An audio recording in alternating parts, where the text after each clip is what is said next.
Olá, reconectados! Meu nome é Juliana Bacos. Sejam bem-vindos a mais um áudio para a reconexão. No áudio de hoje vamos conversar um pouco sobre expectativas. Nós criamos as expectativas com base nas nossas crenças, que são implementadas na nossa programação infantil e pelo contexto coletivo social. Então, muito da nossa percepção sobre nós mesmos e sobre a nossa posição no mundo, ela está totalmente influenciada pela nossa programação ancestral e pelo inconsciente coletivo. Por isso, a importância do autoconhecimento para que cada um consiga encontrar o seu próprio ser, a sua própria razão por estar aqui. Começamos então a cura interior e entendemos que estamos individualizados, mas somos todos parte da mesma fonte, vivenciando nesse gráfico diferentes experiências. Então, quando a gente entende que somos diferentes enquanto humanos, mas somos parte da mesma fonte, nós podemos então deixar de lado a necessidade de cumprir um papel aceitável para a sociedade ou para a nossa própria família. E o que mais é comum no setting de terapia é observar adultos que ainda estão na infantilização, querendo agradar os pais de maneira inconsciente. A partir de então, as expectativas são formadas a partir dessa criança que ainda quer agradar os pais, que ainda quer ser amado, quer ser visto, quer ser importante e especial. E isso é uma dor das rachaduras da nossa personalidade. Então, o nosso ego fragilizado, ele precisa cumprir com as expectativas alheias para ser amado, para ter atenção e aí então se sentir confortável por pouco tempo, porque o ego sempre está reclamando e sempre está desconfortável. Cabe a nós a percepção através do autoconhecimento para conseguir domar essas influências negativas da nossa personalidade. E o que fazemos com a nossa expectativa? Primeiro, nós temos uma expectativa absurda sobre nós mesmos. Muitas pessoas, elas se tornam tóxicas a si mesmas por causa da autocobrança. Então, é uma autocobrança absurda em ser uma coisa que não é possível, às vezes, até pelo contexto que ela foi criada ou o contexto que ela está inserida atualmente, mas a pessoa se cobra algo perto da perfeição. E isso nada mais é do que um motivo para justificar essa angústia, um motivo para a própria pessoa se atacar. Então eu vou colocar expectativas demasiadas em mim, porque aí inconscientemente eu ainda me mantenho no papel de vítima, porque eu sei que eu não vou alcançar essas coisas ou essas metas nesse tempo, ou pior, eu vou me criticar o tempo todo por questões que eu não tenho ainda o pleno controle. Então toda a expectativa que temos com as outras pessoas, ela parte de uma expectativa que temos com nós mesmos. Quando não estamos felizes com o nosso desempenho, com o nosso ser, com as nossas conquistas, nós vamos replicar e projetar isso no outro. Relacionamentos, no trabalho, tudo que fica desfocado, fica complexo, é porque parte de uma crítica, uma autocrítica excessiva que você projeta no outro. Então, quando você se cobra perfeição, claramente você vai exigir perfeição do outro. E esse conceito de perfeição ele é muito equivocado, porque tudo está perfeito da forma como é nesse momento. É mais trabalhar a aceitação. Isso não significa que as coisas não possam evoluir e mudar, porque estamos em constante evolução. Mas a ideia de não aceitar as coisas como estão e visar sempre uma perfeição adiante é um lugar que ficou hipotético. Já ninguém nem chega naquele lugar, porque você usa aquele lugar para se atacar, para se machucar, porque você tem uma programação de abuso emocional. De várias formas, pode ser familiar, pode ser através da sociedade ou através de relacionamentos. E todos os abusos que vivenciamos e ficam gravados como feridas, eles não necessariamente estão conscientes e não tem necessariamente a ver com abuso físico. O abuso emocional e o mental, quiçá, é muito mais grave, porque ele começa lá nos corpos mais sutis e ele vai somatizar mais adiante, claro, no corpo físico. Mas essa ideia de você caçar na sua mente ou na sua vida algum abuso e não constatar, é porque você ainda não entrou em contato com as suas sombras. Todos temos sombras, estamos sob a dualidade desse plano. A questão é que algumas pessoas, elas já não ficam tão fragilizadas ao entrar em contato com as suas próprias sombras.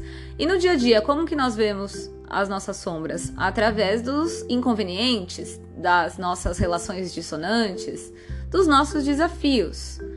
Nós, o tempo todo, estamos tendo oportunidade para lidar com as nossas sombras e os nossos medos.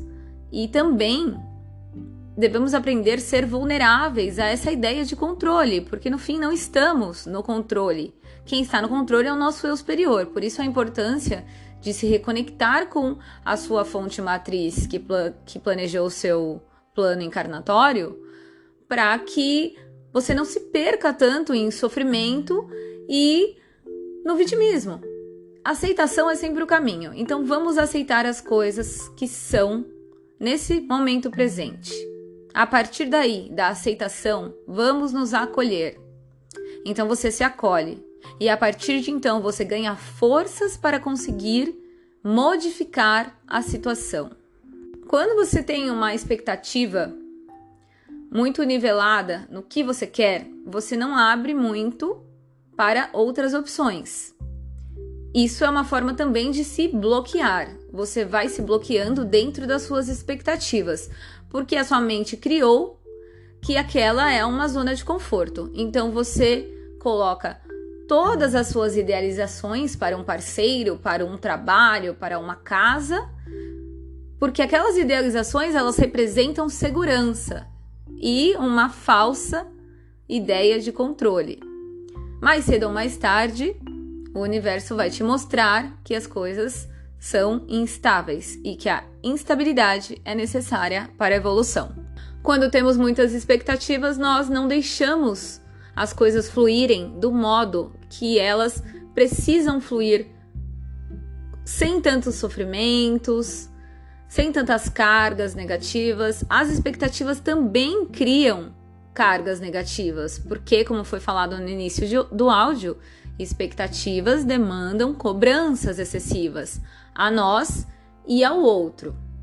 Então, a partir do momento que você cria expectativas com o outro, você já está sendo injusto. Porque, lembra, você não cumpre nem as suas expectativas. E aí você passa a exigir que o outro cumpra expectativas. E como que nós, em sociedade, fazemos isso? Com papéis, com acertos, sociedades, contratos, casamentos.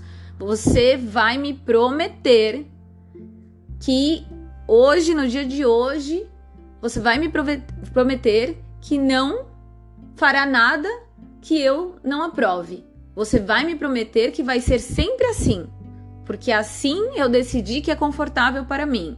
E aí é um egoísmo ao tamanho você querer se associar a outra pessoa através de expectativas e não através de conexão real. E isso irá, mais cedo ou mais tarde, gerar sofrimento, porque isso não tem nada a ver com o amor. Então devemos tomar cuidado para que os nossos acordos não sejam impregnados por expectativas irreais. Expectativas daquela criança interior que ainda está com uma ferida aberta.